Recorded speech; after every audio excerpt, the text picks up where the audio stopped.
Hello everyone, आप सबका स्वागत है इस channel time to teach for CG exams में।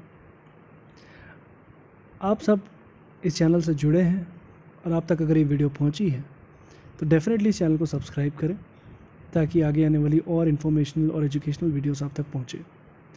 बेसिकली हम इस चैनल में कवर करने वाले हैं छत्तीसगढ़ व्यापम में होने वाले डिफरेंट एग्ज़ाम्स और CGPSCs में होने वाले डिफरेंट एग्ज़ाम्स के सिलेबस को। तो सब्सक्राइब ज़रूर करें और इस चैनल से जुड़े रहें। आइए हम आज के टॉपिक पर बढ़ते हैं। तो आज हम करने जा रहे हैं important current affairs Chhattisgarh related. Month होगा जनवरी टू जुलाई और ये इस वीडियो का पार्ट 1 है। तो हमने कुछ बहुत इंपॉर्टेंट करंट अफेयर्स चुने हैं जो कि काफ़ी सेलेक्टेड करंट अफेयर्स हैं जो कि बहुत इंपॉर्टेंट हैं। ये हम चुन के हैंड रिटन नोट्स हमने बनाए हैं और ये आप तक पहुंचा रहे हैं ताकि आपके काम आए। तो अगर आपको इन नोट्स में से कोई भी कंटेंट अच्छा लगता है तो आप स्क्रीनशॉट ले सकते हैं और साथ साथ इस वीडियो को दोबारा देख के फिर से रिवाइज़ कर सकते हैं। तो आइए शुरू करते हैं और शुरू करने के पहले एक बार और कहता हूँ कि सब्सक्राइब ज़रूर करें। तो आइए शुरू करते हैं।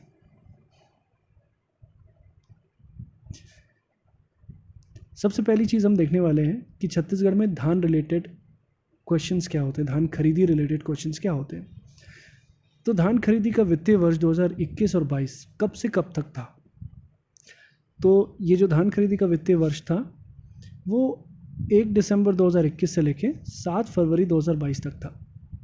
ओके, ये याद रखने वाली चीज़ है। धान खरीदी के लिए केंद्र बनाए जाते हैं। तो धान खरीदी के लिए इस बार केंद्र कितने बनाए गए थे? तो इस बार जो धान खरीदी केंद्र बनाए गए थे वो है 2484 केंद्र बनाए गए थे। धान खरीदी हेतु पंजीकृत किसानों की संख्या कितनी थी इस बार? तो इस बार जो संख्या थी वो 24,06,560 थी। 24,06,560 पंजीकृत किसानों की संख्या थी जो कि विगत वर्ष की तुलना में 1.25 लाख ज़्यादा थी। तो ये याद रखने वाली बात है। और जो लक्ष्य तय किया गया था वो 105 लाख मैट्रिक टन का तय किया गया था कि इस लक्ष्य को हमें प्राप्त करना है। तो इस साल 2021 और 22 की जो धान खरीदी रिलेटेड जो टॉपिक्स ये हैं बहुत इंपॉर्टेंट है कि खरीदी कब से कब तक हुई, केंद्र कितने थे, पंजीकृत किसानों की संख्या कितनी थी और लक्ष्य कितना था। इनमें से क्वेश्चंस आते हैं, आप ज़रूर इन्हें ध्यान में रखें। अगला बढ़ते हैं कोदो कुटकी और रागी खरीदी के बारे में। तो इसकी अवधि कब से कब तक थी? 1 दिसंबर 2021 से 15 फरवरी 2022 तक की अवधि थी। इनका न्यूनतम समर्थन मूल्य कितना था? पहले बात करें कि कोदो की, तो ये था 3,000 रुपये प्रति क्विंटल। और अगर रागी की बात करेंगे तो ये था 3,377 रुपये प्रति क्विंटल। तो ये छोटी सी जानकारी है, आपको ध्यान रखनी है कि कोदो कुटकी से रिलेटेड कि इनका न्यूनतम समर्थन मूल्य कितना है। आगे बढ़ते हैं। 1 जुलाई 2022 से सिंगल यूज़ प्लास्टिक पर बैन लगाया गया। आप सबने पढ़ा ही होगा, न्यूज़पेपर्स में, टीवी चैनल्स में, न्यूज़ चैनल्स में देखा होगा कि 1 जुलाई 2022 से सिंगल यूज़ प्लास्टिक्स, जितने भी हम सिंगल यूज़ प्लास्टिक्स अभी तक मार्केट में यूज़ करते थे उन सब पे बैन लगा दिया गया है। छत्तीसगढ़ ने इसमें अपना विशेष योगदान भी दिया है और छत्तीसगढ़ का एक स्लोगन भी था। वो स्लोगन क्या था? करेंगे संग प्लास्टिक प्रदूषण से जंग।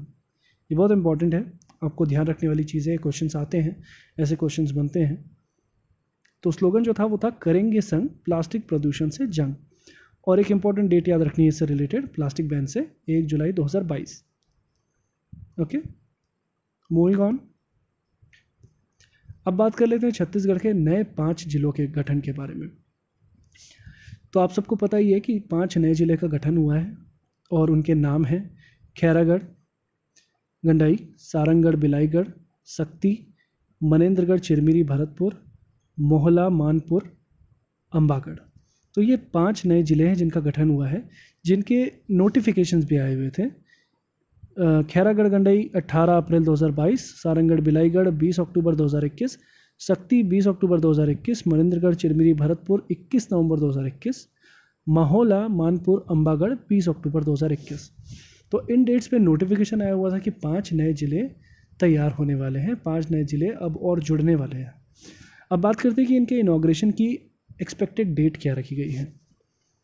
तो जो खैरागढ़ गंडई है वो 4 सितंबर 2022, सारंगढ़ बिलाईगढ़ है 6 सितंबर 2022, शक्ति है 1 सितंबर 2022, मनेंद्रगढ़ चिड़बिरी भरतपुर है 3 सितंबर 2022, मोहला मानपुर अम्बागढ़ है 2 सितंबर 2022। तो 5 नए जिलों की जो इनॉग्रेशन होने वाली है आगे, वो इनएक्सपेक्टेड डेट्स पे होने वाली है, और ये जो कि अनुमानित खबर है न्यूज़पेपर्स के थ्रू। तो आप ध्यान रखें कि 5 नए जिले कौन से गठित किए गए हैं, उनके नाम आपको याद रखना है। आप यहाँ से स्क्रीनशॉट ले सकते हैं ताकि आपको याद रहे। अब बात करेंगे सितंबर 2022 तक छत्तीसगढ़ में कुल कितने जिले थे? 29। पर सितंबर 2022 के बाद अब छत्तीसगढ़ में जो जिले होने वाले हैं वो हैं 34। तो जिलों की जो संख्या है वो हो गई है 34। कितने से? 29 से 34। याद रखेंगे कि अब सितंबर 2022 के बाद छत्तीसगढ़ की जिलों की कुल संख्या है 34। Moving on. अब बात करते हैं कृष्ण जन्माष्टमी से रिलेटेड। 19 अगस्त 2022 को एक अभियान की शुरुआत हुई जिसका नाम कृष्ण कुंज रखा गया। अब ये कृष्ण कुंज है क्या? कृष्ण कुंज की शुरुआत छत्तीसगढ़ के सभी 162 नगरीय निकायों में की गई है। ये एक अभियान है जिसकी शुरुआत 162 नगरीय निकायों में की गई है। इस अभियान के तहत हो क्या रहा है? इस अभियान के तहत हो ये रहा है कि पीपल, बरगद, कदम, आम, इमली, बेर, जामुन इत्यादि वृक्षों का रोपण किया जा रहा है।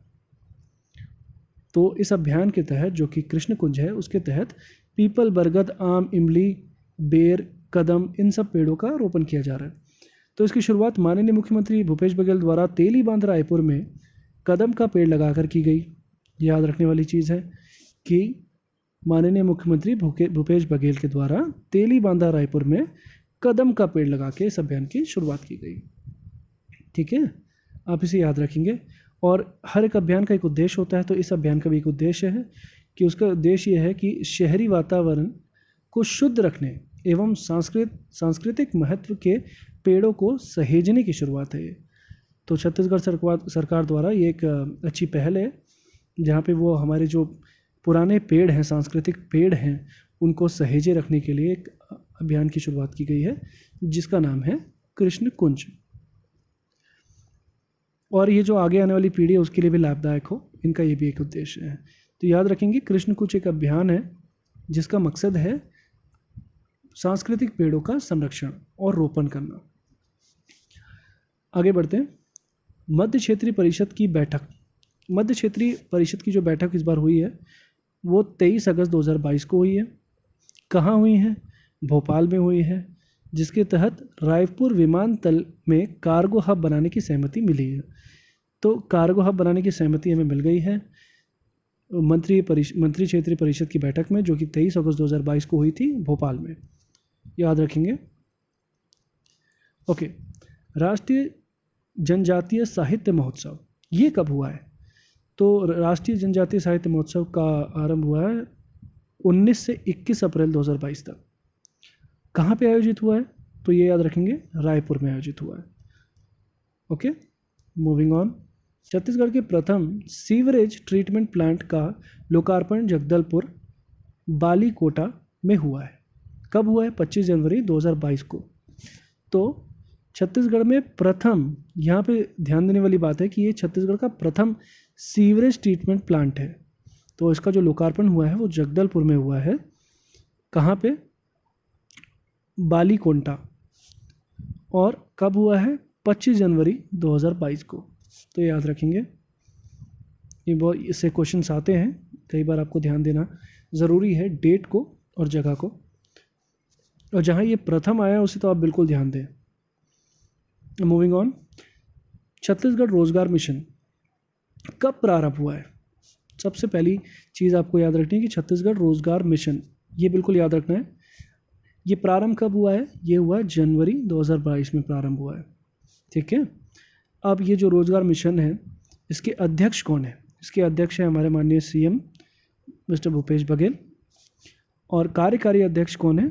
उमेश पटेल। ये दो नाम आपको याद रखने हैं कि जो छत्तीसगढ़ रोजगार मिशन है उसके अध्यक्ष भूपेश बघेल हैं और कार्यकारी अध्यक्ष हैं उमेश पटेल, जो कि जनवरी 2022 में प्रारंभ हुआ है। इस रोजगार मिशन का उद्देश्य क्या है? उद्देश्य है प्रदेश के युवाओं को रोजगार देने हेतु। तो जाहिर सी बात है, रोजगार मिशन है तो रोजगार देने हेतु इसका उद्देश्य होगा। लक्ष्य क्या है?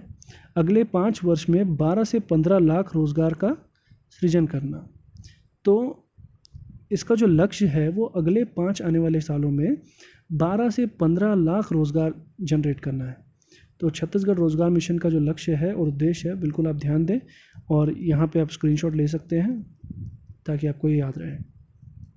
मूविंग ऑन, अब हम पढ़ने वाले हैं पुरस्कार रिलेटेड टॉपिक्स।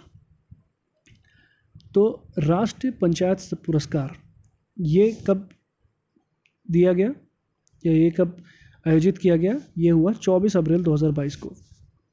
ओके, इसमें कौन सा था अवार्ड? पंडित दीनदयाल उपाध्याय पंचायत सशक्तिकरण अवार्ड। ठीक है, तो ये याद रखेंगे। जो राष्ट्रीय पंचायत पुरस्कार था उसमें एक पुरस्कार है पंडित दीनदयाल उपाध्याय पंचायत सशक्तिकरण अवार्ड। ठीक है, ये किस वर्ग में दिया जाता है? जिला वर्ग में और जनपद वर्ग में। तो जिला वर्ग में किसे मिला है? ये कबीरधाम। और जनपद वर्ग में किसे मिला है? पाटन, सूरजपुर। ये 2 जगहों को जनपद वर्ग में मिला है और कबीरधाम को जिला वर्ग में मिला है। आप याद रखेंगे।